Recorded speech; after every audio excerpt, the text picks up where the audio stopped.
No solo era una película, era un monstruo. Tiburón.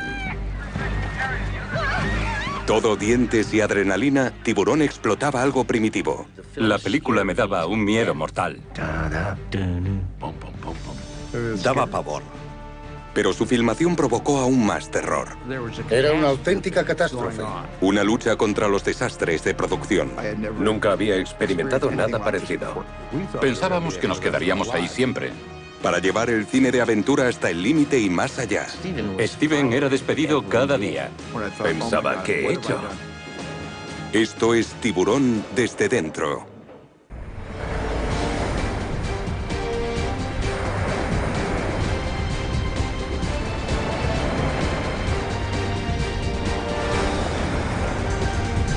Tiburón desde dentro. Un emocionante viaje a las oscuras aguas de nuestros miedos. Tiburón impactó al mundo cuando en 1975 llegó a los cines. Fue la película más exitosa y la más taquillera de su época. No sé por qué se convirtió en un fenómeno. Quería hacer un proyectil, una historia impactante. Era efectiva como historia de suspense y como película de acción y aventura. Es una película dinámica, una máquina de entretener. Teníamos un feel terrorífico. Tiburón fue el primer gran éxito de taquilla. Durante el verano de 1975, la película clavó sus dientes en el público estadounidense. Las colas de los cines eran enormes. La gente hacía largas colas alrededor de 1 o 2 manzanas para ver el film. Se convirtió en un gran fenómeno cultural. La idea era sencilla: hombre contra tiburón. Una pequeña ciudad costera era atacada por un depredador gigante y el jefe de policía debía encontrar el modo de combatir al monstruo de las profundidades. Un inmenso tiburón blanco de casi 8 metros. Precisábamos un barco más grande. Uno más grande. Un barco más grande. Estaba en la popa tirando comida al agua y de repente aparece el tiburón. Tiburón era un viaje a la oscuridad, un enfrentamiento épico.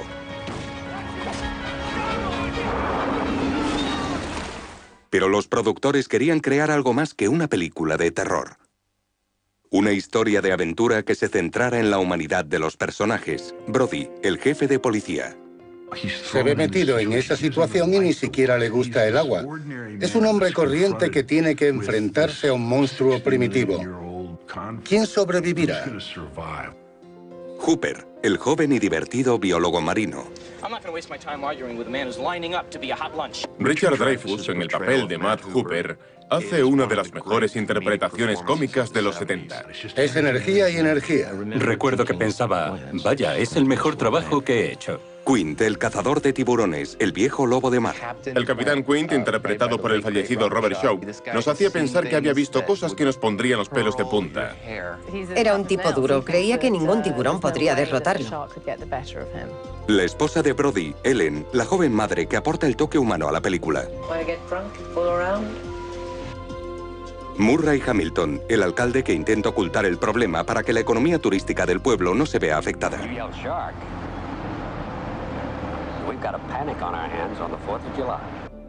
Y una isla llena de víctimas.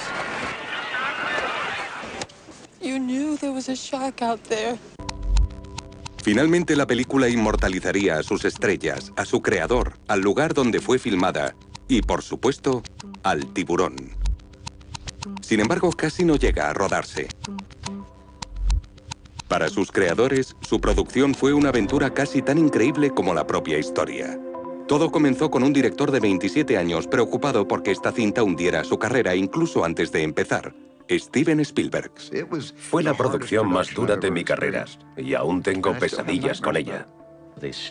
Comenzaron la película sin guión, sin tiburón y sin reparto.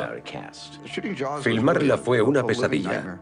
Sueño con ella todas las noches, me despierto nervioso. Me sentía en el ojo del huracán, toda la responsabilidad era mía.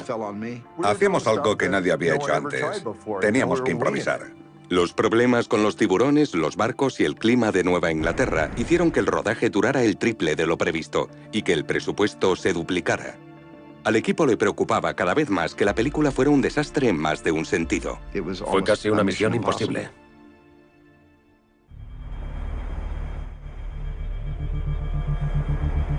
La historia comienza con Peter Blenchi, un guionista en ciernes con una idea sobre un pez. Estaba arruinado y deprimido, sentado en la playa, mirando al mar. Eso lo llevó a pensar, ¿qué pasaría si de repente apareciera un tiburón blanco y acosara a una ciudad? ¿Y si? ¿Y si?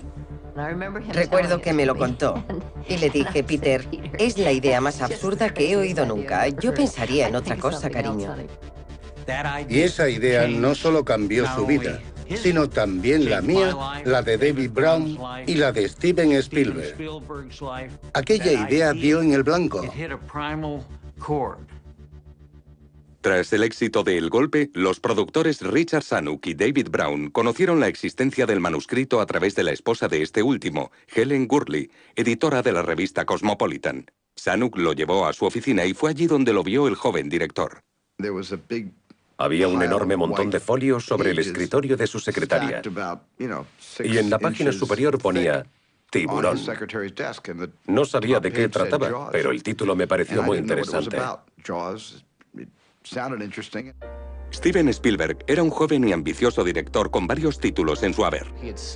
Un día se coló en el estudio y poco a poco consiguió hacerse un sitio. Trabajó en Night Gallery, el programa que hizo Rod Serling tras Dimensión Desconocida, y que lo llevó a realizar su primera película, Loca Evasión. Trataba sobre una pareja a la fuga y funcionó.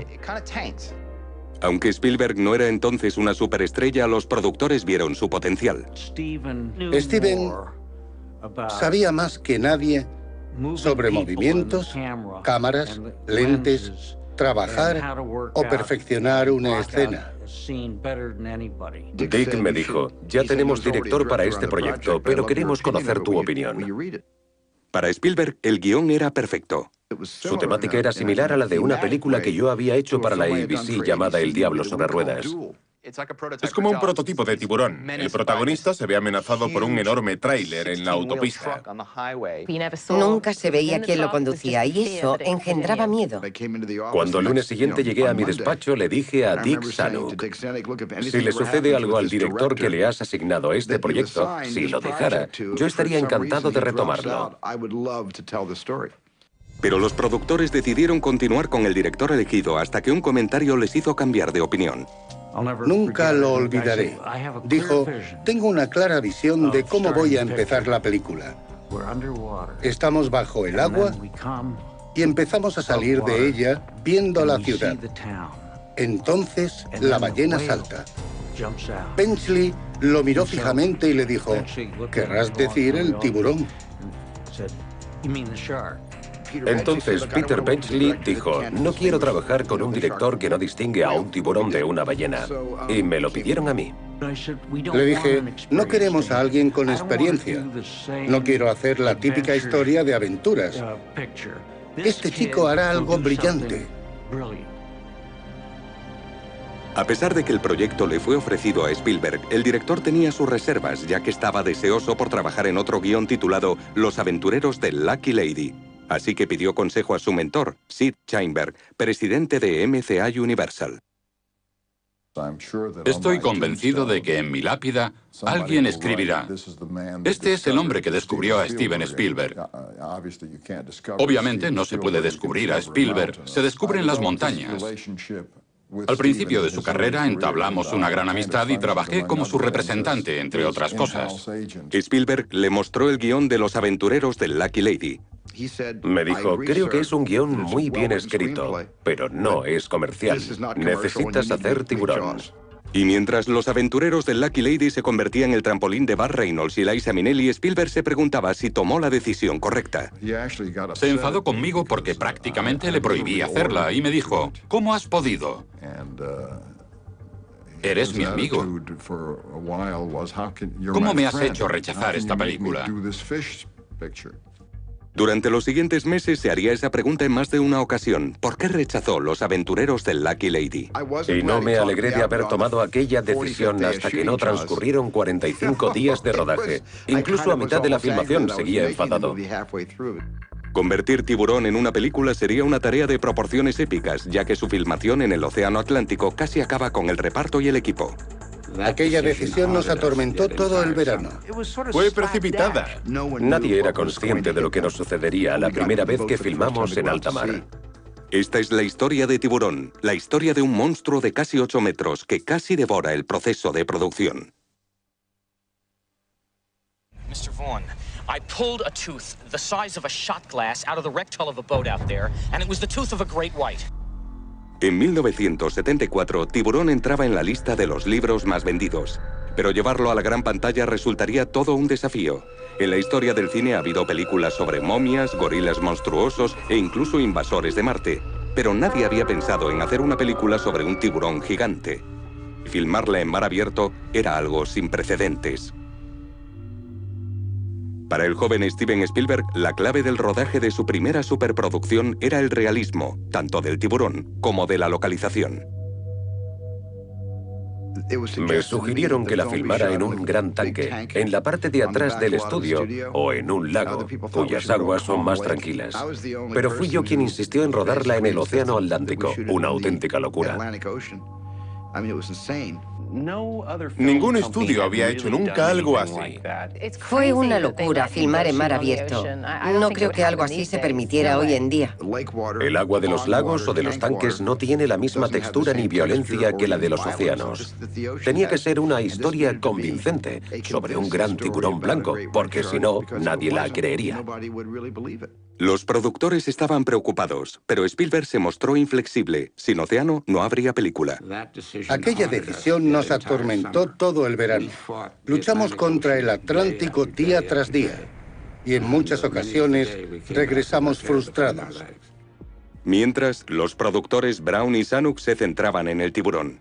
Después quisieron contratar a un adiestrador de animales, pero no sabían que un gran tiburón blanco no se puede domesticar. ¿Podían contratar a un tiburón auténtico para la película? No, no creo que salten a través de aros, como los delfines. Comenzaron a comprender la magnitud de sus problemas cuando se unió al equipo el productor Bill Gilmore y el director artístico Joe Alves. Alves sería responsable del aspecto visual de la película, de la figura del tiburón y del resto de la producción. Simplemente compraron el libro de Tiburón, pero tendrían muchos problemas a nivel conceptual porque el animal debía ser enorme y no sabían cómo debían hacerlo. Alves comenzó a dibujar. Hice varios bocetos, dibujos a carboncillo de las diferentes escenas descritas en el libro, y el único ejemplo que tenía para basarme era Moby Dick. Así que hay muchas semejanzas entre ambas películas. Esto es una elevación frontal del tiburón, de cuando empecé a hacer dibujos más detallados del animal. Más tarde serigrafiamos esta imagen en camisetas. Esta es una vista aérea del tiburón y del barco que nos da una idea aproximada de su tamaño. Fue mi primer boceto, y el tiburón medía unos 9 metros, pero acabamos haciéndolo de 7,5. Se aprecia la diferencia de tamaño respecto a un hombre. El equipo de producción debía actuar con rapidez. A principios de 1974, con la novela en el puesto número 1 de las listas de ventas, la presión por hacer la película lo más rápido posible aumentaba. El primer desafío tras la decisión de Spielberg de filmar en el mar era encontrar una localización, el lugar perfecto para una tranquila isla ficticia.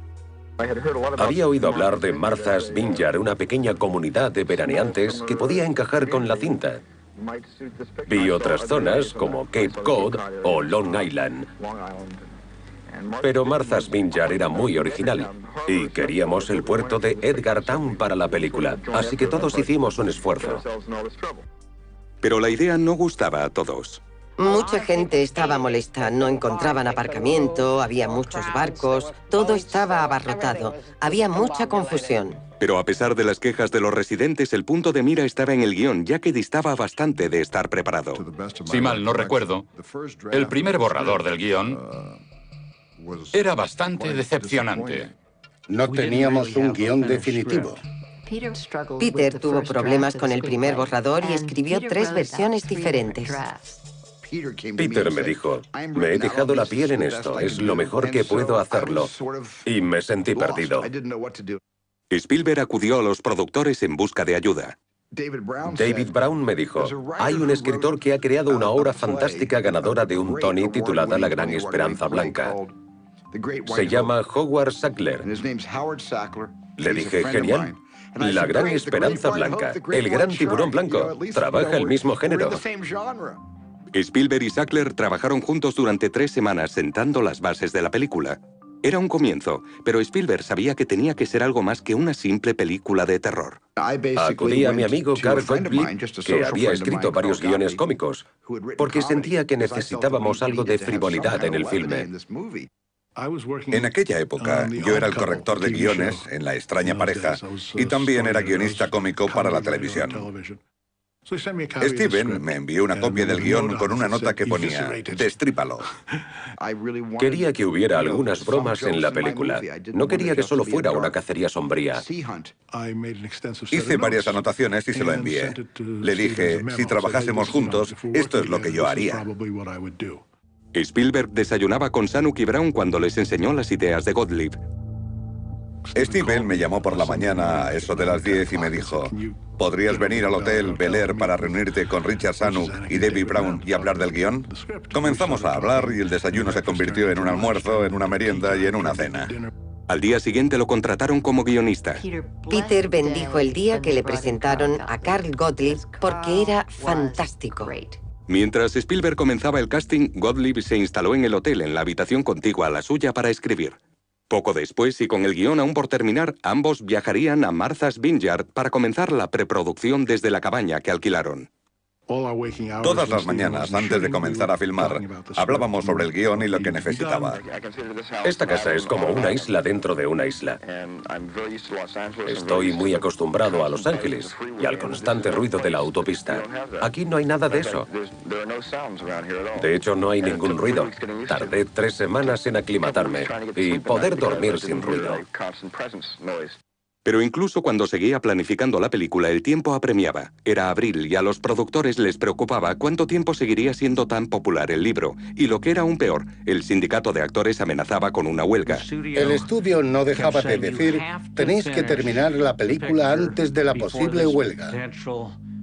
Querían que terminásemos el 15 de junio. Había que acelerarlo todo. Steven estaba nervioso por esa fecha límite. Y Joe, no recuerdo quién, me dijo, Steven viene hacia aquí para dejar la película. Zanuck actuó rápidamente y se puso su camiseta de tiburón. Llegó, echó un vistazo a la camiseta y se quedó sin habla. Con Spielberg de nuevo a bordo, la fecha de inicio se acercaba, el guión cambiaba día a día y lo peor de todo, ninguna de las estrellas que quería el director estaba interesada. Me dijo, ¿quieres hacerla? Y le dije, no. Me preguntó por qué y le contesté, porque filmarla será una putada. La primavera de 1974 comenzó con el equipo de Tiburón cada vez más nervioso. Tenían un director y una idea con mucho éxito, pero no tenían a los protagonistas. Fue complicado hacer el casting porque había que empezar pronto. Spielberg no buscaba superestrellas. La superestrella sería el tiburón. Al menos ese era mi plan. Los 3 papeles principales seguían vacantes, empezando por Quint, el cazador de tiburones. Solo tenía a Lee Marvin en mente para ese papel. Lee Marvin estaba disponible, pero se encontraba pescando en Cabo San Lucas y no quería interrumpir sus vacaciones. Básicamente dijo, no. Cuando pesco, pesco de verdad. No me interesa hacer una película sobre pesca. Su siguiente opción era el actor Sterling Hayden. Siempre he sido fan de Hayden, especialmente en Teléfono Rojo, Volamos hacia Moscú y en El Padrino. Sterling Hayden conocía el mar y sabía de pesca. Antes de ser estrella de cine fue marinero, pero tenía un problema. Sterling tenía una deuda de varios millones por impago de impuestos y le retendrían el sueldo. Los productores seguían llamando a nuevos actores. A todos les parecía una basura y pasaban de ella. Entonces, Zanuck y Brown dijeron, ¿por qué no piensas en Robert Shaw? Zanuck y Brown habían trabajado con él en El Golpe. A Steven y a mí nos encantó porque ha sido el mejor villano de todas las películas de James Bond. Fue la única amenaza creíble que tuvo Sean Connery, porque era un tipo musculoso y tan peligroso como él. Tenía una gran personalidad. Robert Shaw era increíblemente excéntrico, pero había que quererlo por quien era.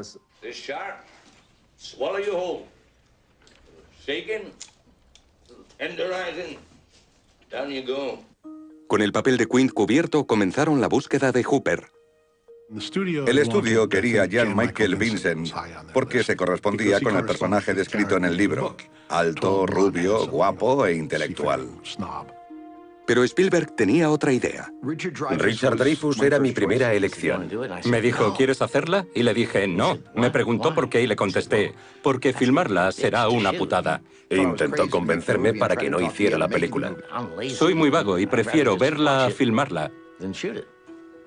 Y lo rechacé. Gottlieb llamó a Dreyfuss y le rogó que se reuniera con ellos en Boston. Llegó con el aspecto de Hopper. Barba de varios días, gafas sin montura. Le dijimos, así te queremos. No cambies nada. No te afeites, no te duches. Eres tú. Y volví a rechazarlos. E incluso me dijo, ¿por qué no lo rechazamos los dos? Le parecía una locura hacer una película en el mar sobre un tiburón. Dreyfuss dio por terminado el asunto y se marchó a comprobar cómo había quedado su interpretación en The Apprenticeship of Daddy Kravitz. Vi el resultado y quedé convencido de que si se proyectaba en Estados Unidos, no volvería a trabajar, porque era el peor actor del mundo. Así que llamé a Steven y le rogué que me diera el papel. Matt Hooper, I'm from the Oceanographic Institute. Oh, for Christ's sakes, you're the guy we called. I'm Brody. Oh, I'm very glad to meet you. Yeah, I'm glad to meet you. El jefe de policía debía ser el público. Necesitaba a alguien vulnerable con quien el público se identificara. Si él mostraba miedo, el público también lo sentiría. En una ocasión celebramos una fiesta en casa de Andrea Eastman. Un tipo se me acercó, se presentó y me dijo, ¿estás solo? ¿Va todo bien? Era Roy Scheider. Le abrí mi corazón a aquel completo extraño con quien sentí una extraña conexión. Estaba preocupado porque no conseguía contratar a nadie para el papel del jefe Brody. Le conté que había hecho pruebas a varios actores y que ninguno servía. Entonces Roy me dijo, ¿qué me dices de mí? Soy actor y me encantaría trabajar en Tiburón. Así comenzamos a trabajar juntos. Irónicamente, ese era el único papel que quería interpretar una gran estrella. Charlton Heston, Ben-Hur, Moisés, Miguel Ángel. Pero en opinión de Spielberg, era demasiado bueno para el papel. Pensaba que era de 12 cilindros cuando yo solo necesitaba 8. Charlton Heston era demasiado bueno para el papel. Y no habría sido justo para el tiburón, que no habría soportado ni el primer asalto. Scheider era el candidato perfecto. Llevo varios meses pensando cómo será estar atrapado en ese barco mientras se hunde. ¿Y en qué piensa una persona cuando le sucede algo así? Especialmente si le tiene fobia al agua, como mi personaje, que odia el agua. Y tengo pesadillas con eso. Era una roca. Y todos confiaban en que Roy fuera una roca. Era un auténtico profesional. Creo que cualquier actor que trabaja en un proyecto no solo lo hace durante el rodaje, piensa en ello continuamente. Y la actriz Lorraine Gary sería la pareja de Scheider. Dije, ella será la esposa de Roy. Fue una decisión rápida e intuitiva. Me parecía una auténtica pareja tras años de matrimonio. Lorraine Gary era la esposa de Sid Sheinberg, presidente del estudio. Hubo rumores sobre si elegirla había sido correcto por parte de Steven. Pero él dijo que era una actriz fabulosa. En Tiburón, muchas cosas derivan del hecho de que nos gustan sus personajes, nos sentimos identificados. Guardo un lugar muy especial en mi corazón para Lorraine. No solo era una magnífica actriz, sino también un gran ser humano. Después estaban los personajes que todos odian. Yo era fan de Murray Hamilton, sobre todo por su papel en El Graduado. Y pensé que estaría estupendo interpretando al alcalde. Murray llevaba una fabulosa chaqueta de anclas. Todo un hallazgo. Era el perfecto político de pueblo. Es un empalagoso e interesado adulador, un tiburón con traje. El propio Gottlieb fue contratado como el director del periódico Meadows. El papel de Meadows es importante en el libro. Es uno de los villanos junto al alcalde. Era el hombre de los pantalones rojos que desaparece a mitad de la película. Lo más doloroso que he hecho como guionista es matar a mi personaje como actor. Pero a medida que reescribíamos el guión, resultaba evidente que era necesario. Por último, debían encontrar a una Chrissy, la hermosa víctima sacrificada en la primera escena. El problema era que el papel exigía 3 características que no suelen ir juntas: belleza, resistencia y disposición a desnudarse. Es una combinación difícil. Desesperados, realizaron un casting abierto y apareció Susan Backlaney, una entrenadora de animales y sirena del parque acuático Weeki-Wachee Springs que quería el papel. Les vendí el hecho de que si me contrataban, haría el trabajo subacuático y de superficie. Y si no lo hacían, tendrían que emplear a 2 personas, una que mostrara su cara y otra que no, con lo que parte del terror se perdería. Susan llegó a mi despacho en los estudios Universal. Era muy atractiva y tenía un cuerpo fabuloso. Siempre me hacían desnudarme y lo odiaba. Así que puse en mi book una foto mía desnuda para no tener que hacerlo. Abrí la carpeta y la vi desnuda. Y estaba allí, delante de mí. Me ruboricé. Así que corrí a llamar a Steven y le di la carpeta. Él me miró y me dijo: ¿pero sabe actuar? Y le contesté: venga ya, Steven. El reparto por fin estaba completo, pero seguían necesitando a la estrella, el tiburón, y este continuaba desaparecido. No funcionaba. Fallaba una vez y otra y otra. El tiburón no funciona, el tiburón no funciona. Repito, el tiburón... Mayo del 74. Tiburón estaba a punto de comenzar a filmarse. Solo faltaba una cosa: el tiburón, la clave de la película. En mi guión, el tiburón aparecía en la primera toma. Veíamos la aleta, la cola y un poco del morro. El equipo trabajaba en ello desde hacía varios meses, pero se trataba de un desafío al que nadie se había enfrentado. No teníamos forma de filmar a un tiburón gigante en el agua. El departamento de efectos especiales de Universal dijo que tenían mucho trabajo, que era muy complicado. Que podría llevarles 3 años. Nadie había construido un tiburón de 8 metros. Y tenían otras películas más importantes. Aquel año las superproducciones de Universal eran Aeropuerto 1975 y Hindenburg. Tiburón era una película de terror con un presupuesto de unos 2 millones de euros. Parecían desear que fracasáramos. Alps no lograba encontrar a nadie que construyera el tiburón, así que acudió a alguien que acababa de jubilarse, Bob Matty. Bob Matty ha sido uno de los personajes más interesantes que he conocido. Matty construyó el calamar gigante de 20.000 leguas de viaje submarino. Ahora debía comenzar el diseño de un tiburón. Tardamos más de la mitad del rodaje en averiguar si habíamos hecho o no una buena compra. De hecho, no solo había un tiburón. Necesitábamos un tiburón que se viera desde la derecha, otro desde la izquierda, una cabeza y, por supuesto, otro del que pudiésemos ver las aletas. Creo que hicimos unas 5 piezas. Posteriormente, el tiburón fue bautizado. Lo llamamos Bruce porque era el nombre de mi abogado. Y sigue siéndolo. Tras varios meses construyendo los tiburones, estaban preparados para ser enviados al taller de efectos especiales de Martha's Vineyard, conocido como Shark City. Todos los sistemas del tiburón estaban preparados, pero cuando llegó el momento de probarlos, resultaron un desastre. El tiburón había funcionado bien en el agua potable de los tanques de California, pero en el océano Atlántico, con el agua salada, sus circuitos eléctricos se estropeaban. La sal acaba con todo. Pero el equipo no se rindió. El sistema completo fue reconstruido utilizando neumáticos viejos y chorros de aire comprimido que movían al animal. Teníamos un gran compresor en el barco y el aire pasaba por unas enormes mangueras. Alguien gritaba: ¡cerrad la boca! El aire recorría 45 metros hasta el tiburón. Una palanca dirigía los ojos y otra las aletas. Había unos 12 tipos manejando palancas.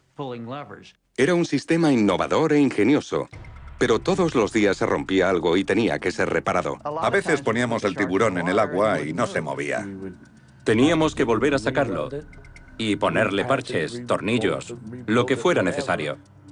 Y una noche Spielberg y un amigo también lo dañaron. Steven intentaba averiguar cómo funcionaba aquello, mientras George se metía en la boca para ver el sistema hidráulico.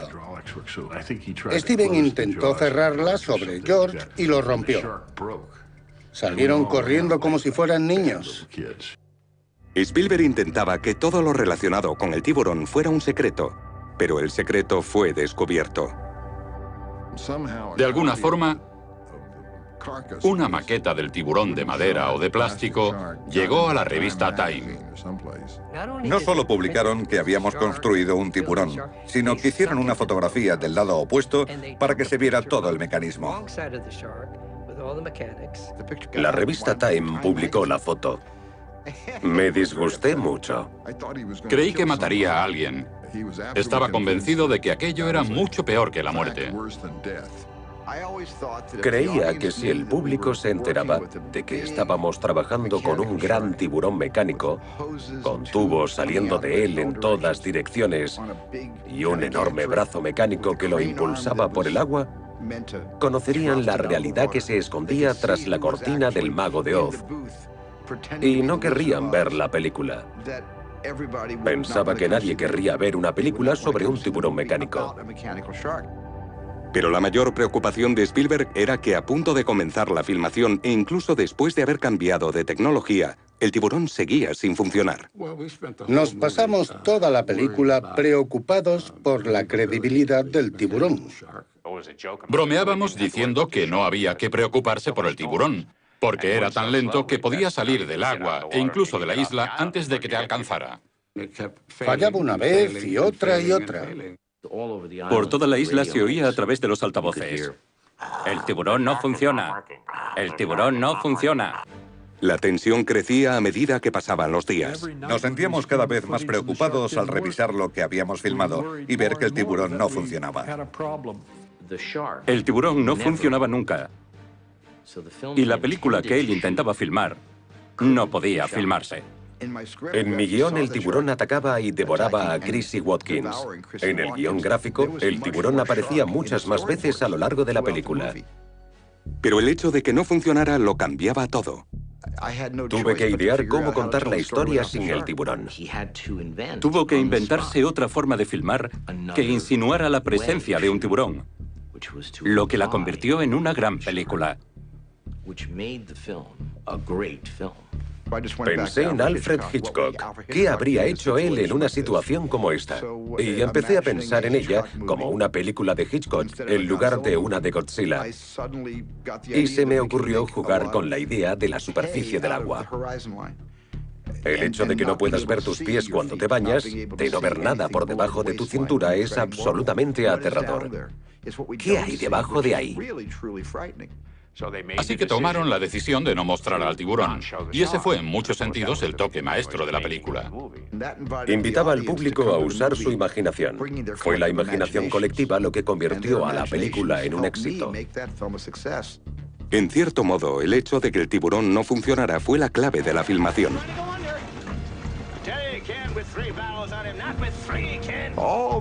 Todos esos momentos que surgieron fueron obra de la divina providencia, de pensar que había otro modo de hacer esta película y de escuchar a las musas.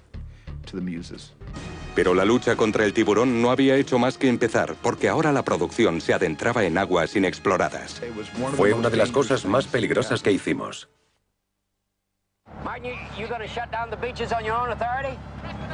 Well, what other authority do I need? Well, technically, you need a civic ordinance or a resolution by a board of select. That's just going by the book. A finales de la primavera del 74, la producción de Tiburón se había adueñado de Martha's Vineyard. Era como si el circo hubiera llegado a la ciudad, lo más espectacular que había visto nunca.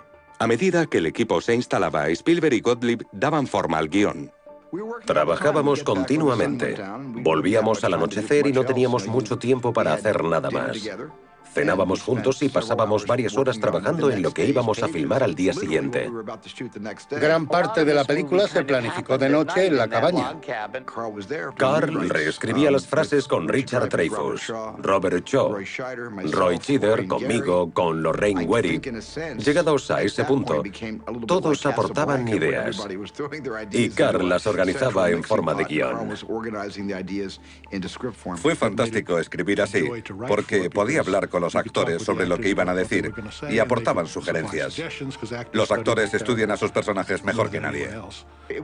Fue el proceso más cooperativo que he experimentado jamás.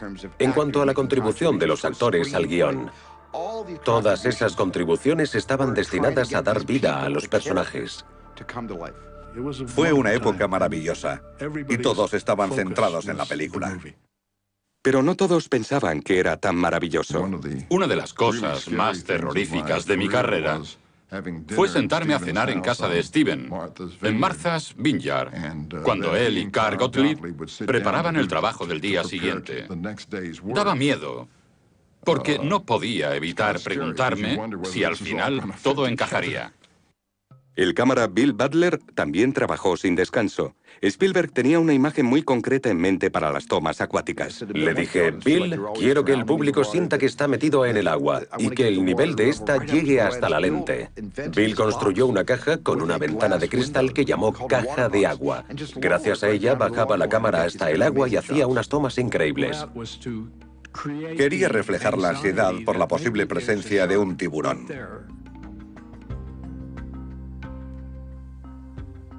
Y todo encajó en la primera secuencia dramática.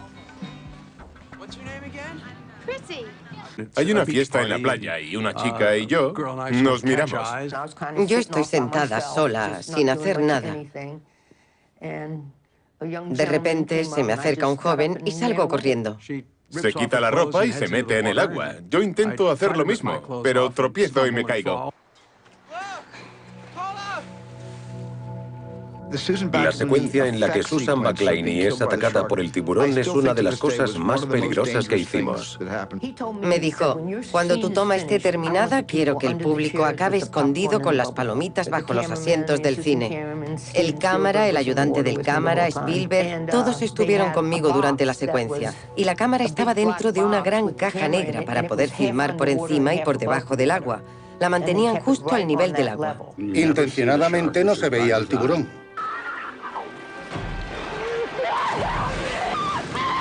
En realidad la zarandeaban unos 10 hombres tirando de una cuerda y otros 10 tirando de otra desde la orilla. Por eso se mueve así. Me pusieron cuerdas que fijaron a diferentes puntos de la playa y lo que hacían era tirar de un lado a otro. La idea de atar a la chica a esas cuerdas y tirar de ella era más aterradora que ver al tiburón. 10 personas tirarían de ella al mismo tiempo. Y les advertimos que si lo hacían en direcciones diferentes, le harían mucho daño. Era muy peligroso. Pensé que si sucedía algo, nadie se daría cuenta porque de todas formas tenía que gritar para la secuencia. Nadie podría ayudarme. Fue aterrador verla arrastrada de un lado a otro y bajo el agua. Impactó al público.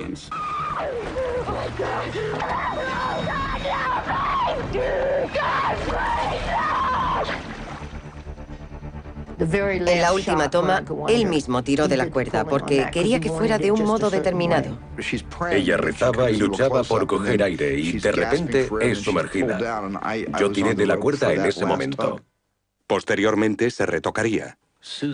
Susan y Steven repitieron los gritos. Él le pidió que mirara hacia arriba y le echó agua mientras ella gritaba. Una técnica de tortura conocida como el submarino. Así que Steven es culpable de varios crímenes de guerra. Poco a poco la filmación comenzó a coger ritmo, al igual que las fiestas. Las estrellas y los miembros del equipo tomaron la ciudad. La zona cero era el hotel. Celebrábamos fiestas increíbles. Durante el verano, muchas chicas venían a la isla. Estábamos haciendo una gran película de Hollywood y hubo mucha interacción, por así decirlo. Los equipos de rodaje suelen atraer a las mujeres. Éramos impetuosos, y cuando todas esas chicas de Ohio o de donde fuera llegaban a Martha's Vineyard, lo pasábamos realmente bien. Dreyfus era el que más triunfaba. Cuando alguien se quejaba y le decía que se llevaba a las chicas, contestaba: soy actor, me conocen de otras películas, así que tengo ventaja. ¿Saben cuántas chicas había en aquella isla? Dios. Y cuando se estrenó The Apprenticeship of Daddy Kravitz, se me acercaban muchas más. Hubo mucho sexo, y participé tanto como pude. Desafortunadamente, Steven y yo teníamos tiempo para eso. Teníamos que hablar de la película todas las noches. Mientras tanto, la filmación continuaba con el siguiente ataque del tiburón. Jeff Borges interpretaba al joven Alex Kinter, el chico de la colchoneta. Me llamaron para decirme que me comería el tiburón. Me explicaron que la máquina lanzaría sangre por el aire y que yo tendría que sumergirme y aguantar bajo el agua todo lo que pudiera. Así que me tumbé sobre la máquina y de repente comenzó a hacer ruido y a lanzar sangre. Intenté sumergirme, pero estaba muy nervioso. Solo tenía 12 años. El nervioso chico tenía problemas para permanecer bajo el agua. La primera vez se me veía el brazo. Al final, después de 4 intentos, me dijeron: en el agua habrá un submarinista que te cogerá y te sumergirá un par de veces. También te dará aire con su máscara. Así que al final, y tras 5 intentos, esa fue la toma que utilizaron. Incluso para una madre ficticia, el terror se reflejaba en su mirada. Yo estaba sentada en la playa. Nadie me miraba. No estaba actuando. Simplemente estaba sentada en la playa sola. Cuando vi lo que sucedía, me puse enferma. Pensé que podía estar pasando en realidad y me afectó muchísimo. La consecuencia es una de las tomas más famosas de la cinta, el momento en el que Lee Fierro descarga su ira contra el sheriff. Entonces le doy una bofetada y le digo: me acabo de enterar. Y usted lo sabía. Lo sabía y no ha hecho nada al respecto. Alguien, no recuerdo quién, le dijo: te pega demasiado fuerte, Roy. Yo intentaba mantener la compostura. Sabía que en cualquier momento la cámara empezaría a filmar y yo tendría que aparentar no saber que me aguardaba una bofetada.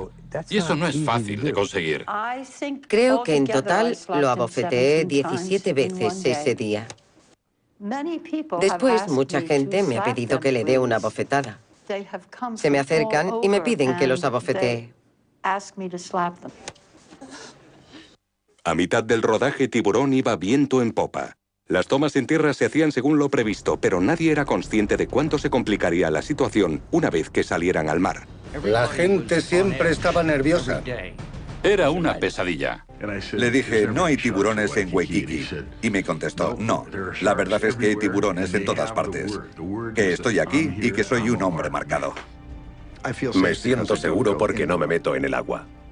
Décadas después, Tiburón sigue acechando las oscuras corrientes de nuestros miedos. Puede que jamás vuelva a ser seguro meterse en el agua.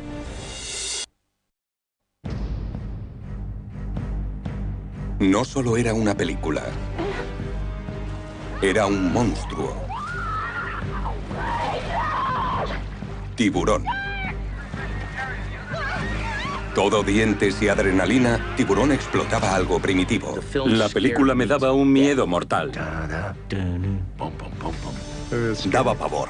Pero su filmación provocó aún más terror. Era una auténtica catástrofe. Una lucha contra los desastres de producción. Nunca había experimentado nada parecido. Pensábamos que nos quedaríamos ahí siempre. Para llevar el cine de aventura hasta el límite y más allá. Steven era despedido cada día. Pensaba: ¿qué he hecho? Esto es Tiburón desde dentro.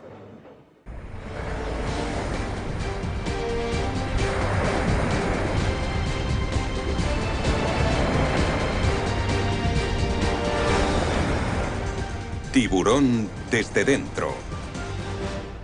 Star marker flares, safety float, temperature gauge, spear guns, SMG. What are you, some kind of half-ass astronaut?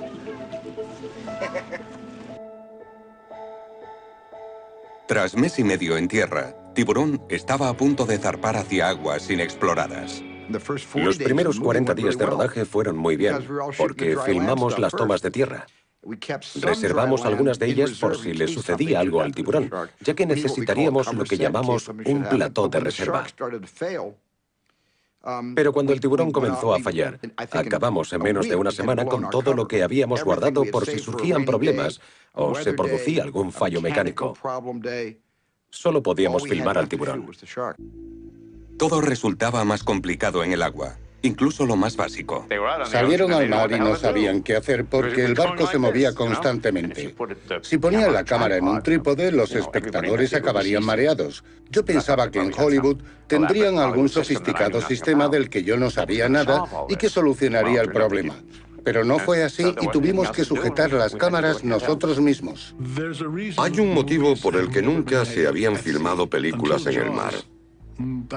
Hasta Tiburón, no creo que ningún estudio intentara jamás hacer una película en el agua.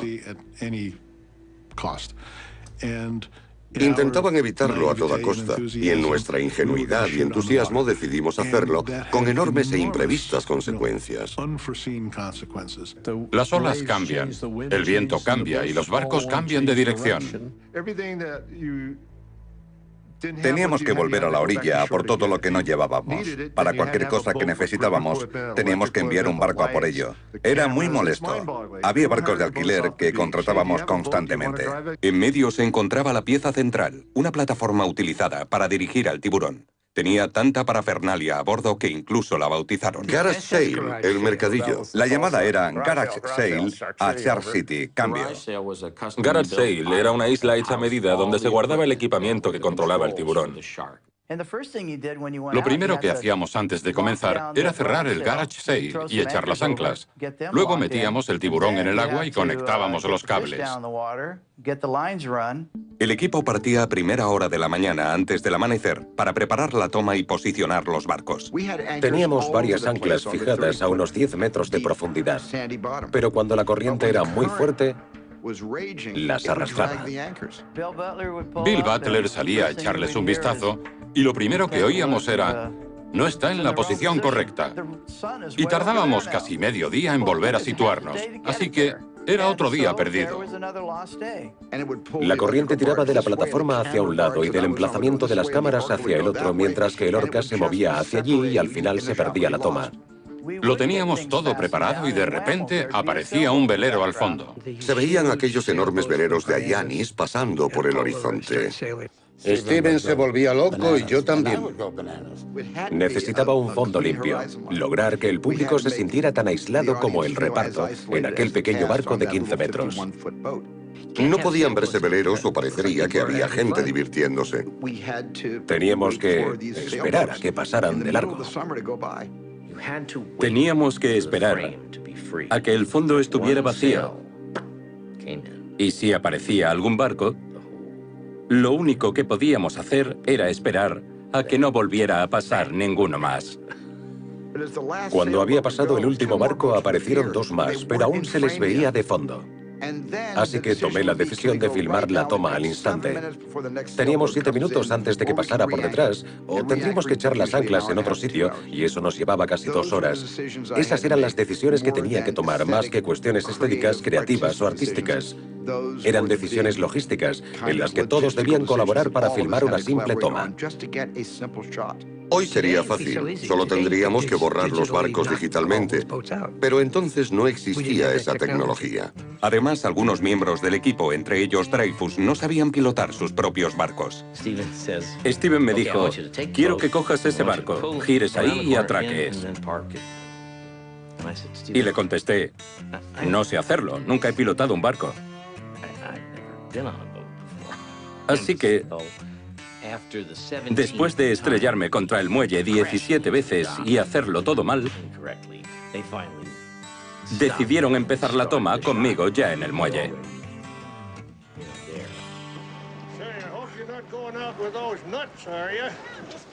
A Dreyfus no le gustaba el agua, o eso parecía. Los problemas comenzaban a acumularse. Teníamos que esperar durante días a que el tiempo mejorara. Tardábamos mucho en reposicionar el barco y moverlo para que tuviera la iluminación adecuada. Y los ejecutivos del estudio nos volvían locos porque íbamos con retraso y habíamos sobrepasado el presupuesto. Creo que llevábamos 60 o 70 días de retraso. Puede que fueran 60 o menos, unos 55 días. No recuerdo cuál era el plazo original, pero tardamos 157 días. Cada día perdido costaba miles de dólares. Tenía un presupuesto de 3 millones de euros y un plazo que iba del 1 de mayo al 28 de junio. Dejamos la isla el 16 de septiembre, quedando aún 2 semanas de filmación en el tanque. El presupuesto se disparaba. El presupuesto pasó de 3 a 10 millones. Actualmente equivaldría a pasar de 20 a 100 millones. En mi interior sentía un remolino de ansiedad e inseguridad.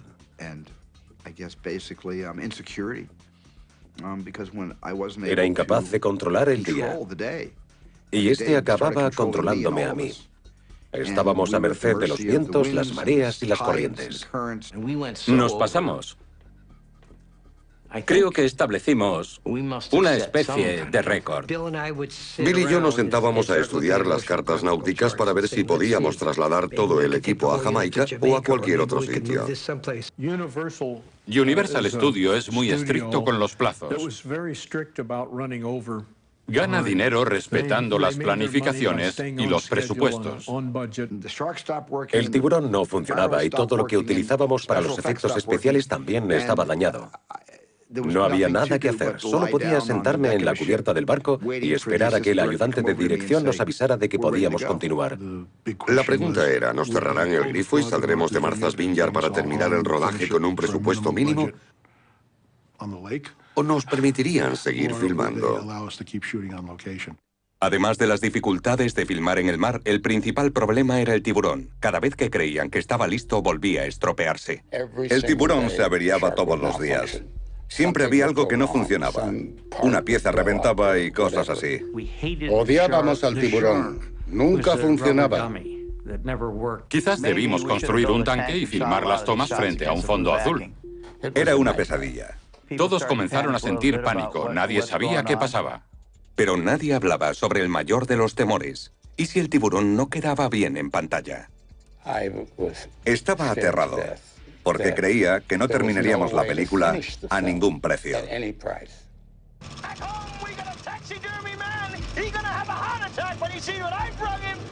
En julio de 1974, 3 meses después de comenzar el rodaje, Tiburón debía estar finalizada, pero la producción apenas estaba a la mitad.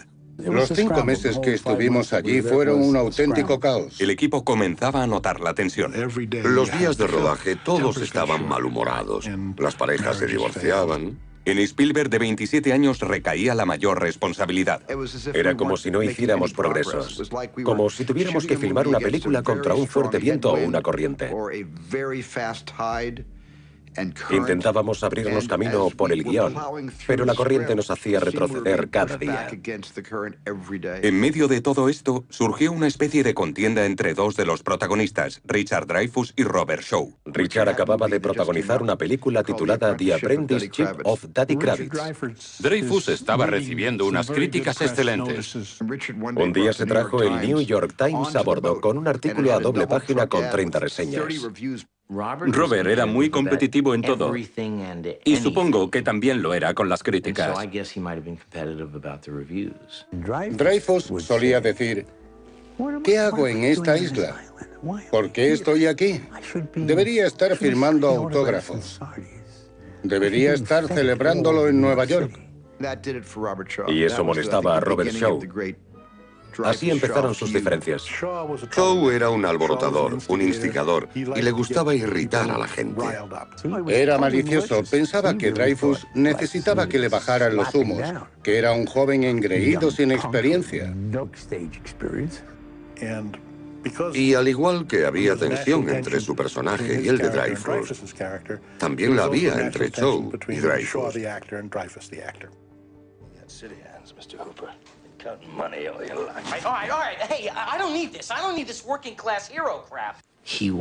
Tenía una fuerte personalidad, pero en privado era el hombre más amable, educado y divertido que he conocido nunca. Pero íbamos juntos al plató y a medida que nos acercábamos, empezaba a poseerle una especie de demonio que me convertía en su víctima. Yo era su víctima. Yo solía decirle a Dreyfus, mírate, no paras de comer, estás gordo y desaliñado. A tu edad, eso es un crimen. Ni siquiera podrías hacer 10 flexiones. Solía desafiar a Dreyfus en todo. Su broma favorita era acercarse a él antes de comenzar a filmar y decirle, controla tu amaneramiento. Y Dreyfus, por supuesto, intentaba controlar sus gestos y permanecer lo más serio posible. Cuando intentas competir con alguien que te triplica en tamaño y que ha hecho una de las mejores interpretaciones shakespearianas del mundo, es difícil estar a la altura. Y Robert me superaba con creces. Robert solía humillar a Richard retándolo a todo tipo de cosas. Le decía, te doy $100 si trepas por el mástil de Lorca y te tiras de cabeza al agua. Un día estaba cruzando la pasarela con un vaso de whisky en la mano y me dijo, Richard, échame una mano, ¿quieres? Le contesté, ¿quieres que te ayude? Y me dijo, sí. Richard le quitó el vaso a Robert y lo tiró. Todos los bebedores del barco exclamaron, Aquello generó mucha tensión. La cosa se puso fea, muy fea. Pero se trataba de la relación entre Quint y Hooper, como Shaw y Dreyfus. En la toma siguiente yo tenía que cortar los cabos. Había agua por todas partes. Y Robert cogió una manguera antiincendios, se puso tras la cámara y me apuntó directamente a la cara. Aquel día perdí mi sentido del humor.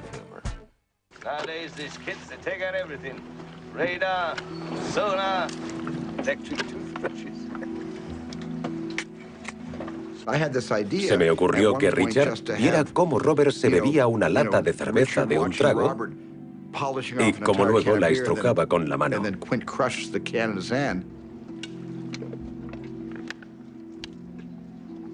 Le dije, coge tu vaso de café y estrújalo. Me reí mucho, en serio. A medida que pasaban las semanas, todos los componentes comenzaban a sentirse algo desequilibrados. Es una especie de trastorno claustrofóbico provocado por un encierro prolongado. ¿Cómo te preparas mentalmente para esta rutina diaria? Con whisky, ginebra, lo que sea. Todos tenemos métodos diferentes. Yo suelo beber cuando me aburro. Y Roy hace ejercicio o toma el sol. Y Dreyfus habla sin parar. Uno de los motivos por los que creo que se tarda tanto en hacer una película como Tiburón es el tiempo que transcurre entre las tomas. No se trata del que se tarda realmente en rodarla, sino el necesario para preparar la siguiente. Día a día, Tiburón se retrasaba cada vez más. La industria creía que había sucedido una catástrofe porque no dejábamos de retrasarnos y retrasarnos más. Y entonces, un día, el barco comenzó a hundirse, literalmente. Se habían construido 2 barcos exactamente iguales llamados Orca, uno de los cuales debía hundirse al final, pero el que lo estaba haciendo era el que debía mantenerse a flote. Decían, el Orca se hunde. Le dijeron, Bill, al parecer el Orca se está hundiendo. Al parecer, se hundía como una roca. Hice que fijaran un cabo a la popa del barco y lo ataran a una lancha. Y cuando ésta arrancó y se tensó, arrancó un buen pedazo, como si un tiburón gigante hubiera mordido el barco. Y reventó una de las tablas. El casco del orca acabó rompiéndose por completo y se hundió rápidamente. El agua entraba por botones. Yo tenía la cámara y empecé a enfadarme porque nadie venía a cogerla antes de que se mojara. Subí a bordo y cogí una cámara. Eddie Sirkin cogió la otra y la rescatamos. Pero una caja de rollos de película cayó al agua y se mojó. Los cogieron, los metieron en agua dulce, los enviaron a Nueva York y lograron salvarlos. Steven empezó a mandar lanchas para que nos rescataran. Todos gritaban, sacad a los actores, y el barco se hundía cada vez más. Había un técnico de sonido de 70 años, con una grabadora Nagra de 35.000 euros. John Carter, el jefe de departamento de sonido, estaba sujetando la grabadora Nagra por encima de su cabeza y gritaba: que le den a los actores, salvad al departamento de sonido. Se oía a Steven por el megáfono diciendo: sacad a los actores del barco, sacadlos del barco. Y yo gritaba: Steven, tienes 70 años. El técnico lo miró y dijo: se acabó el sonido. El joven Spielberg se enfrentaba a todo tipo de desafíos. Nos llamaba para contarnos sus problemas y todo lo que estaba pasando, lo mal que iba todo y las cosas que se estropeaban. Las dificultades que tenía Tiburón respecto al clima y al mal funcionamiento del animal afectaban a todos. En el plató todos estaban nerviosos y había mucho miedo. El estado del mar está siendo tan malo que ha perjudicado a nuestra agenda y ha puesto la nota sombría a la producción, ya que llevamos 105 días filmando, aunque solo llevamos unos 70 días de retraso. No sabíamos que ponía un trozo de apio bajo su almohada todas las noches. Era su amuleto de buena suerte. Lo colocaba pensando: no me van a despedir. No me van a despedir. A veces, cuando por las noches te quedas solo, la situación te supera y la realidad es mucho más dura que durante el día, cuando tienes la mente centrada en hacer una buena película. Por las noches te das cuenta de la gran responsabilidad que tienes distribuyendo tanto dinero. Su principal preocupación era evitar que la producción se viniera abajo. Yo llamaba todos los días a Wasserman o a Sheinberg para informarles. A veces eran desagradables conmigo y me amenazaban. Había muchas amenazas por ambas partes. Creo que le aterrorizaba, que tenía miedo de que un día lo despidieran. Nadie pensaba que el rodaje fuera descabellado, solo que se había pasado de planificación y presupuesto. Llegó un punto en el que pensaba que lo despedirían y contratarían a otro. Lo vi convertirse en hombre ante el temor de que lo despidieran cada día. Siempre había quien ponía en duda sus decisiones, pero jamás cedía al estrés, a excepción de que se mordía las uñas. Eso era todo. Una noche, Spielberg acudió a una fiesta en la isla. Una actriz se me acercó y me dijo: en Hollywood todo el mundo habla sobre esta película y dicen que será el final de tu carrera, que has sobrepasado tanto el presupuesto y la planificación que nadie querrá contratarte después de esto. Me fui de la fiesta. Estaba totalmente devastado. Volví a mi cabaña y me senté allí solo, sintiéndome fatal. Estábamos casi acabados. Yo respondía a todas las llamadas del estudio y nunca se lo decía a Steven. Él ya tenía suficientes problemas. Hay un dicho en el teatro: nunca dejes que te vean sudar. Yo vivía con él y sabía que sudaba, porque ambos estábamos nerviosos. Pero jamás lo reflejaba delante del equipo. Yo respondía a las quejas del estudio y respondía a sus acusaciones. Había amenazas todos los días. La cinta superó su presupuesto en un 100%. Llegó un momento en el que incluso me dijeron que estaban pensando en cancelar el proyecto porque pensaban que no sabíamos lo que hacíamos. Querían cancelarlo todo y les preocupaba que la situación se nos hubiera descontrolado. Para Spielberg y el equipo, el rodaje estaba llegando a un punto decisivo. Se me cayó el mundo al suelo porque sabía que la toma no servía. No todas las tomas se filmaban frente a la costa de Martha's Vineyard. Un pequeño equipo perseguía a tiburones blancos frente a la costa de Australia. Tenía dos asesores, Ron y Valerie Taylor, expertos en tiburones. Rodney Fox, que estuvo a punto de morir por el ataque de un tiburón blanco, formaba parte del segundo equipo australiano. El segundo equipo encontró tiburones, pero solo medían 4,5 metros. Se me ocurrió la idea, aunque al principio lo dije en broma, de coger a un enano y meterlo en una jaula pequeña para que el tiburón pareciera más grande.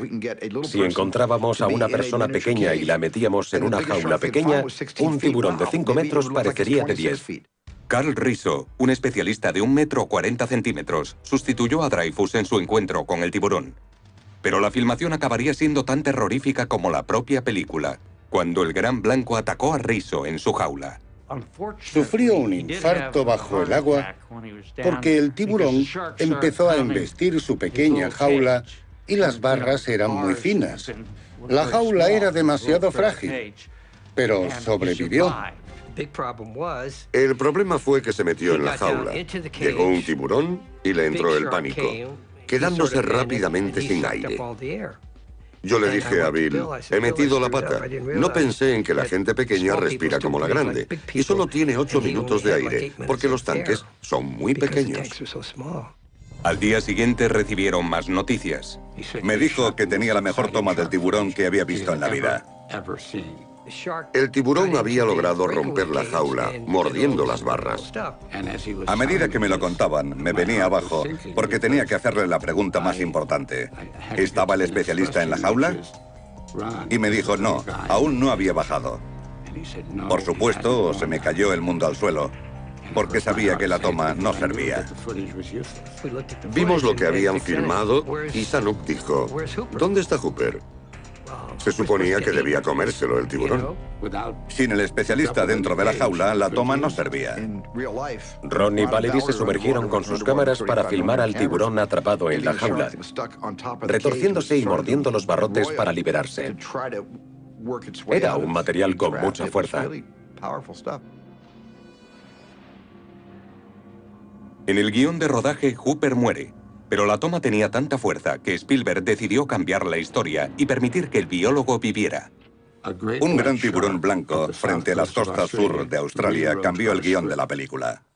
La secuencia final era tan intensa que costaba diferenciar al tiburón real de Bruce. Pero por supuesto, la escena más intensa no tenía ningún tiburón, solo a los 3 actores principales, y una de las historias más angustiosas que han sucedido nunca. La verdadera historia del USS Indianapolis. La idea original fue del guionista de apoyo. Howard Sackler dijo, tenéis que explicar por qué ese hombre siente esa necesidad de venganza contra los tiburones. Spielberg quería explorar las raíces de la obsesión de Quint. Todos los amigos de Steven, Francis Marty, Brian De Palma, John Milius, todos aportaron algo a la historia. Mi aportación fue, tiene los ojos como un muñeco, ojos de muñeco.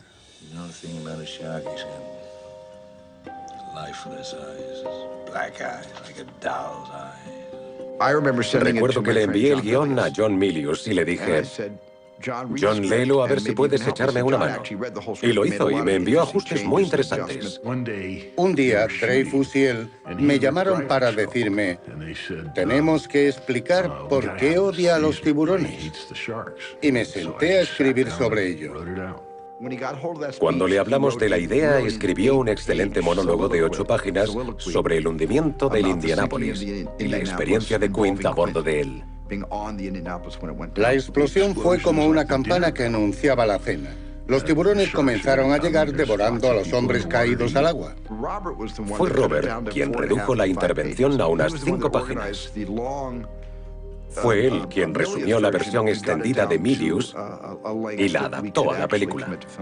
Es una de las historias más increíbles de la Segunda Guerra Mundial. La historia de esos marineros se mantuvo en secreto durante casi 30 años. El relato del malogrado Indianápolis y su desconocido cargamento.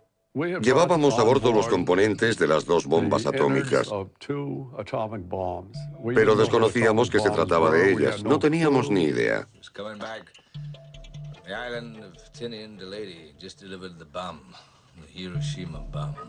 El barco fue torpedeado cuando regresaba. Lo siguiente que recuerdo fue una gran explosión y todo saltó por los aires. Miré a mi alrededor y todo era un caos.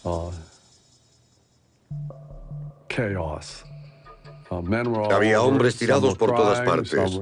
Algunos lloraban, otros gritaban. Fue una experiencia que nadie debería vivir nunca. Alguien se me acercó y me dijo, prepárese para abandonar el barco.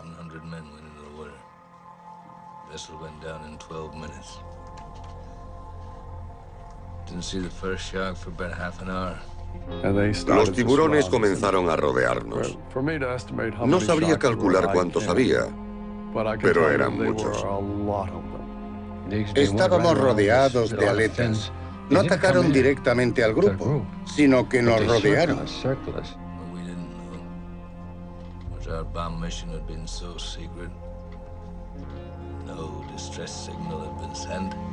Los días eran largos y las noches aún más. Hacía calor durante el día y frío durante la noche. Durante 5 días, los supervivientes flotaron en el mar rodeados de tiburones. Los hombres bebieron agua salada y perdieron la cabeza. Se alejaban nadando y los tiburones los atrapaban.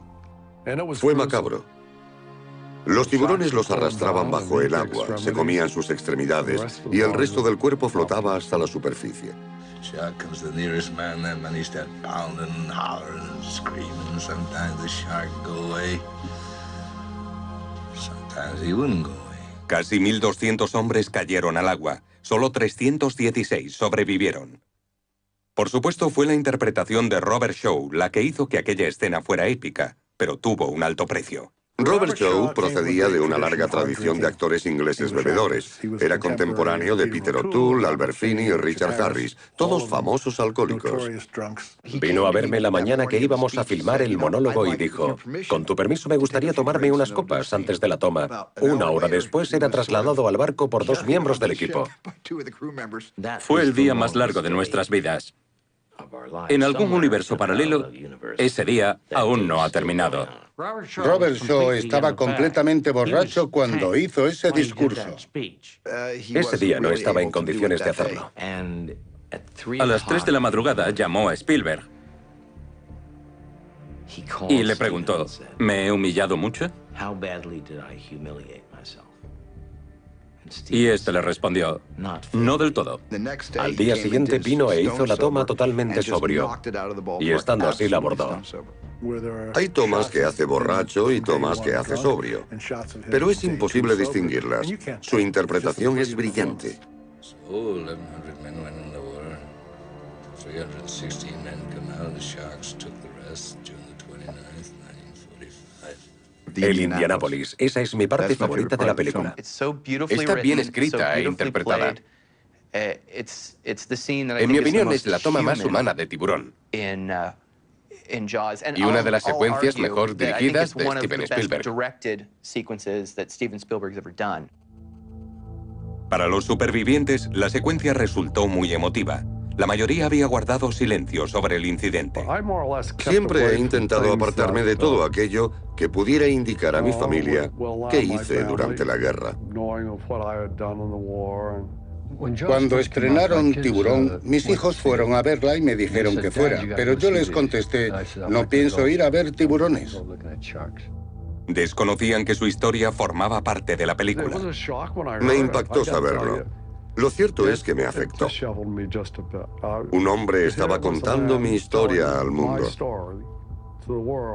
Me pareció fantástico que la incluyeran como parte de la historia. Le debemos mucho a Robert Shaw. Jamás llegué a conocerlo, pero como miembro de la tripulación del Indianápolis, reconozco que estamos en deuda con él. Para los productores de Tiburón, la desgarradora escena también sería crucial. A mitad de la película, pensamos que no estaba funcionando. Y era cierto, pero todo cambió cuando Shaw y Dreyfus empezaron a comparar sus mordiscos. Aquella noche se hizo la película. En una noche empapada de whisky, Tiburón se convirtió en película.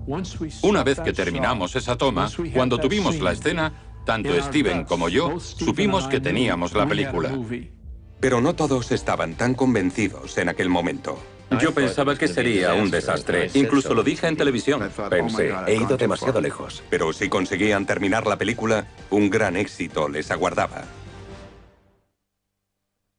En septiembre de 1974, tras casi medio año en Martha's Vineyard, el equipo de Tiburón estaba listo para filmar la última secuencia. Llevaban meses de retraso, pero finalmente llegó el momento de volar al tiburón. Los efectos especiales son algo muy complicado. Introdujeron sangre falsa y un ingrediente especial en la cabeza del tiburón. Se me ocurrió la idea de meter calamares porque parecían trozos de carne, así que llenamos la cabeza de calamares. Solo tenían una cabeza de tiburón, una única oportunidad para hacerlo bien. Estaba anocheciendo y aún no estaban listos, así que Steven me dijo, me voy a casa. Al día siguiente, cuando la escena estaba lista para rodarse, el director no aparecía. Íbamos en un avión rumbo a Boston y le pregunté, ¿cómo va la última toma? Y me contestó, la están filmando ahora mismo. Le daba miedo que el equipo lo tirara al agua al terminar el rodaje y decidió marcharse. Creo que para él es una especie de tradición y sigue haciéndolo. Jamás filma la última toma.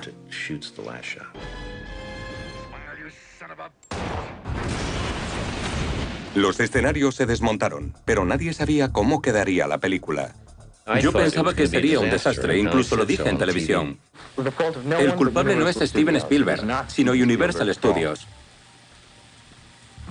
Y lo repito, no es culpa de Steven ni de nadie, solo de Universal Studios, que arbitrariamente puso como fecha de inicio del rodaje el 2 de mayo, cuando el guión ni siquiera estaba terminado. Como consecuencia de eso, mi personaje ni siquiera pudo desarrollarse a fondo, y en lugar de resultar interesante, tiene un papel bastante vago en la película. Como actor, me siento decepcionado. Yo tenía 26 o 27 años y no tenía ni idea. Solo sabía que había cuadruplicado el presupuesto, que el tiburón no funcionaba y poco más. ¿Dices que tu interpretación en Tiburón no es buena? En mi opinión, no. ¿Por qué? Porque no me gusta el trabajo que he hecho. Doy las gracias a Zanuck y a Brown, pero es la verdad. En cuanto a Spielberg, aún seguía teniendo pesadillas. Incluso la noche siguiente, ya en Boston, soñó con una tormenta en el mar. Y lo mismo le sucedió cuando regresó a Los Ángeles. Suele tener pesadillas sobre el mar hasta que se dio cuenta de que eran porque dormía en un colchón de agua. Junto a la veterana editora Verna Fields, Spielberg comenzó el montaje de la película.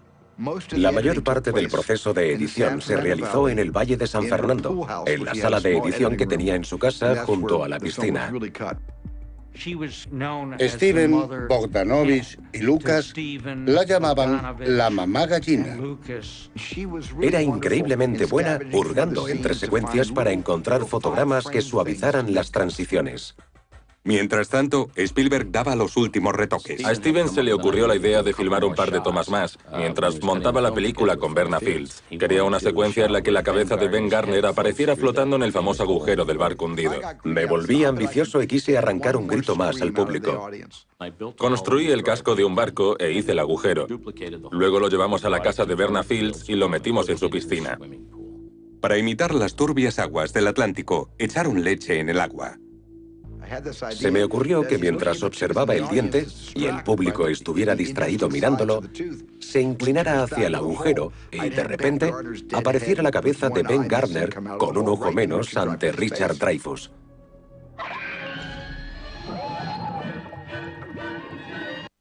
El último elemento clave era la música.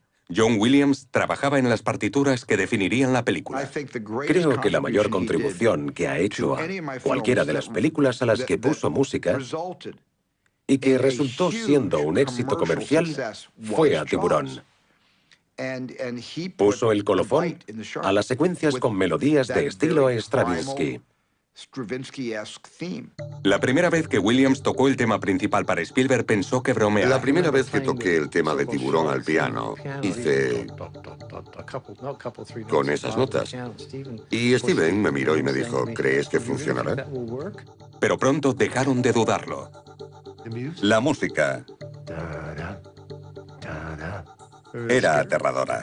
Con su música, Johnny Williams contribuye a la creación del tiburón como cualquier otro, porque casi se puede ver al tiburón cuando se oye la música. La música era icónica. Todos la conocen. Quita oscuridad y añade aventura a la trama. Esa fue la mayor aportación de John. Es imposible detener esas notas.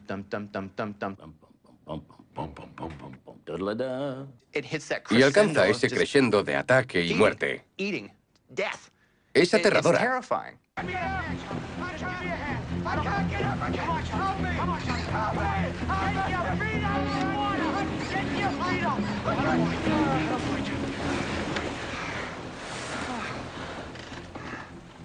La insistente repetición de 2, 3 o 4 notas da la sensación no solo de propulsión, sino de fuerza imparable.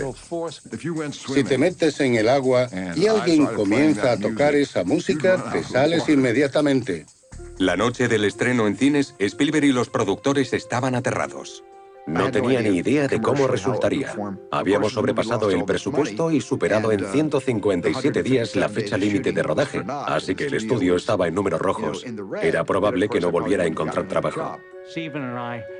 Steven y yo estábamos sentados juntos y ni siquiera nos fijamos en la reacción del público. Yo estaba muy nervioso y vi la mayor parte de la película entre bambalinas para, si no iba bien, marcharme rápidamente de la sala. Los dos nos agarramos del brazo cuando se produjo el primer grito. Cuando el tiburón aparece y arrastra al niño de la colchoneta bajo el agua, una persona se levantó y se marchó de la sala. Pensé, Dios mío, alguien que se va. Pero me di cuenta de que no se marchaba aburrida. Se iba corriendo y pensé, está huyendo. Pasó a mi lado en dirección al baño, pero no llegó y vomitó en el suelo del vestíbulo del cine. Entonces pensé, Dios mío, creo que me he pasado. Debí haber editado la película un poco mejor. ¿Qué he hecho? Los que veían Tiburón por primera vez saltaban del asiento, vomitaban y salían corriendo de la sala. La gente estaba emocionada. Pero cuando empezaron a gritar y a aplaudir tras una escena de miedo, supe que funcionaría. Recuerdo que cuando terminó la película, la gente se puso en pie y comenzó a aplaudir y a vitorear. ¿A vitorear? Salimos de allí y vimos a Richard Dreyfuss, que estaba en plena calle gritando, ¡lo hemos logrado! ¡Lo hemos logrado! ¡Ha sido genial, genial! Había sido un año realmente tenso y no estábamos seguros de si funcionaría. Pero aquel primer grito nos dijo todo lo que queríamos saber. Fue increíble. La película batió todos los récords, convirtiéndose en la más taquillera de su tiempo. Al público le encantaba. En mi opinión, Tiburón es una película perfecta. Es algo que se hizo en su momento y que no podrá repetirse. Es única. Va subiendo poco a poco de intensidad. Y todo parece ir bien cuando, de repente, se produce la primera bajada. Es lo que hace Spielberg extraordinariamente bien en esta película. Crea un ambiente de falsa seguridad y de repente nos estalla en la cara. Uno de los secretos del éxito de Tiburón estuvo en el novedoso modo en que se estrenó. Roy Scheider, Robert Shaw, Richard Dreyfuss, Jaws, see it before you go swimming. Los ejecutivos del estudio, Sheinberg y Wasserman, decidieron estrenar la película de forma simultánea en todo el país, algo que nunca antes se había hecho. Sentía que no solo teníamos una gran película, teníamos una película excelente. Al estrenarla en 440 salas de cine, el país fue arrasado por Tiburón. Con una gran promoción a nivel nacional, se convirtió en un éxito de taquilla. La gente estaba loca por Tiburón. Compraban joyas de tiburón, ropa interior de tiburón, carteles de tiburón, tazas de tiburón, juegos de tiburón. Era una de las primeras veces en la historia en que una película era lanzada junto a productos de promoción. Llegaron a venderse tan bien que se convirtieron en un negocio independiente. Creo que fue la primera película que triunfó durante todo un verano. El film estuvo en las salas casi un año. No la retiraban y ocupó el primer puesto de recaudación en taquilla durante mucho tiempo. No dejaba de generar dinero. Me encantaba ir al cine en Broadway y luego al Valle de San Fernando o a Dallas. Vi la película nuevamente en Dallas en julio y otra vez más en diciembre. En diciembre aún seguían proyectándola por todo el país. Para el reparto, el equipo e incluso para el público, Tiburón cambió sus vidas. El éxito de esa película me permitió hacer lo que quise.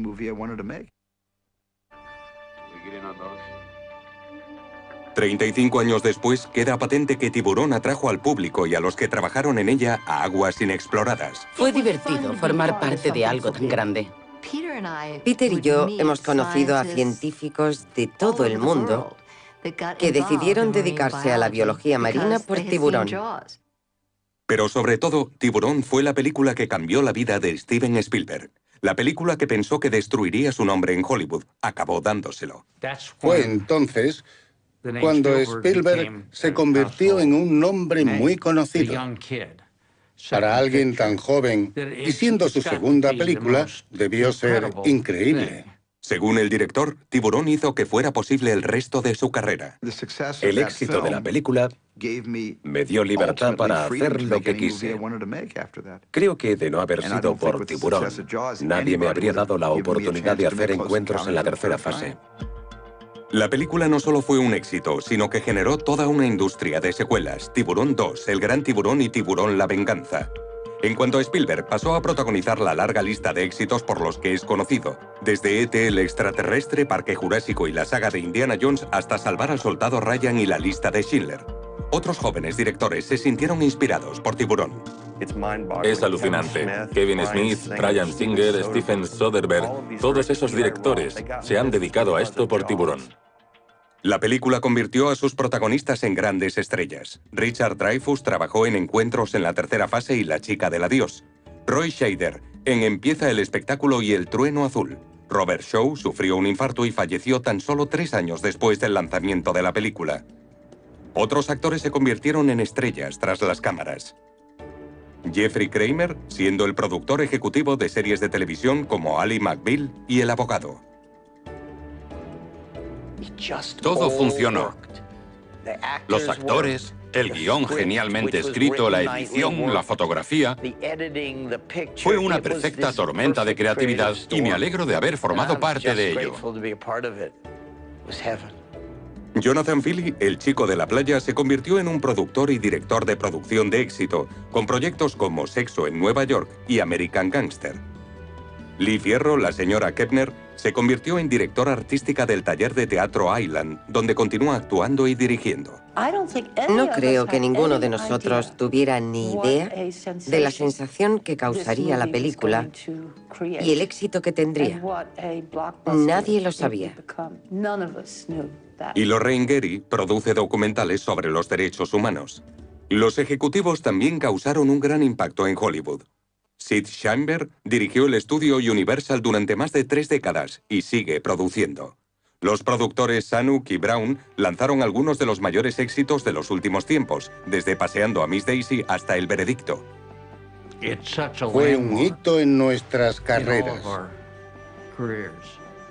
Yo ya tenía un largo historial, pero aquel fue su punto álgido. Tiburón y Spielberg se convirtieron en sinónimo, y el resto es historia. 35 años después, los fans siguen disfrutando con la película. La vi el otro día y me sorprendió que 30 años después siga funcionando. La gente sigue viéndola porque produce miedo. Probablemente fue una de las películas más rentables de todos los tiempos. El mayor logro de Tiburón fue crear al monstruo del éxito del verano. Creo que si volviera a estrenarse, la gente volvería a hacer cola para verla. No era una película de miedo ni gore, era una película de aventuras en el mar. Finalmente fue el mal estado del mar lo que dio credibilidad a la película y la convirtió en el éxito del verano. Y todo porque el tiburón no funcionaba y el océano era incontrolable. Les aconsejo que nunca hagan una película en el agua, porque es totalmente impredecible. Fue la peor experiencia de mi carrera. Y la mejor experiencia de toda mi carrera. Pero sobre todo, 35 años después, Tiburón no es solo una película, es un estado mental, un temor que aún aflora. No estoy mucho tiempo en el agua. Recuerdo que mi esposa y yo fuimos con Steven y su esposa de vacaciones a Hawái. Y parecíamos dos viejos judíos, metidos en el agua hasta las rodillas, haciendo... Era lo máximo que nos atrevíamos a meternos, porque sabíamos demasiado. No me gusta el agua, nunca me ha gustado. En el transcurso de la película, empecé a ponerme muy nervioso.